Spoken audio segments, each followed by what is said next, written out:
12 News is your local election headquarters, tracking the growing number of TV ads airing on Rhode Island's special election for Congress, with the September 5th primary now barely a month away. And we're joined once again by 12 News politics editor Ted Nesi, who's keeping an eye on all 12 Democratic candidates. Ted, two more of those Democrats hitting the airwaves this week? Yeah, Kayla, Kim, these candidates are trying to distinguish themselves from each other and also, frankly, trying to get the voters to realize some of them even exist. And so that includes Jamestown academic and investor Don Carlson. Here's the news spot that Carlson just started airing. I'm Don Carlson. I'm running for Congress, and I'd like to tell you about who I am. I grew up in Rhode Island and went to public schools in Warwick.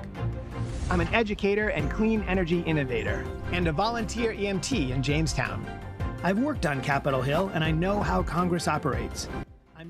Now, Carlson is a first-time candidate, but he has the most money among the Democrats running. He's put in a bunch of his own cash, and his team says he's going to make a big push to get his name out there over the coming weeks. And Ted, another Democratic candidate you've been keeping an eye on, State Senator Sandra Cano. Yeah, and Sandra Cano's campaign has a different strategy from some of the other top-tier Democrats. They're very focused on driving up the vote in her geographic base of support around the Blackstone Valley. But they do also want to introduce her to voters all across the district. And here's some of Sandra Cano's new TV ad.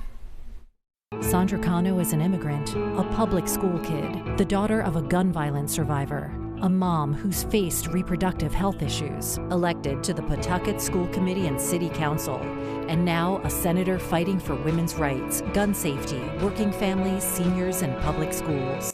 Because these are not Now, Cano has a lot less money than Carlson, as well as some of the other top Democrats, but her team thinks in a lower turnout primary like this, she could win with the help of elected officials and groups that have endorsed her and can help her drive out the vote. And Ted, time is starting to run out for all of these Democrats. That's right, Kayla. Let's remind people once again how crowded this Democratic primaries field. These 12 candidates have all qualified for the primary ballot to replace David Cicilline. In addition to Carlson and Cano, Sabina Matos, Aaron Regenberg, and Gabe Amo all went on TV last week. So far, none of the others have announced plans to campaign on the airwaves. Many of those candidates are hoping they might have a breakout moment in one of the debates happening over the course of this month, including our own just announced, which will take place on August 29th on WPRI 12. Mark your calendars, set your DVRs. We've been seeing, any loyal 12 News viewers have been seeing a lot of these ads already popping up. All right, Target 12 political editor Ted Nesi, thanks so much for being here. Good to be here.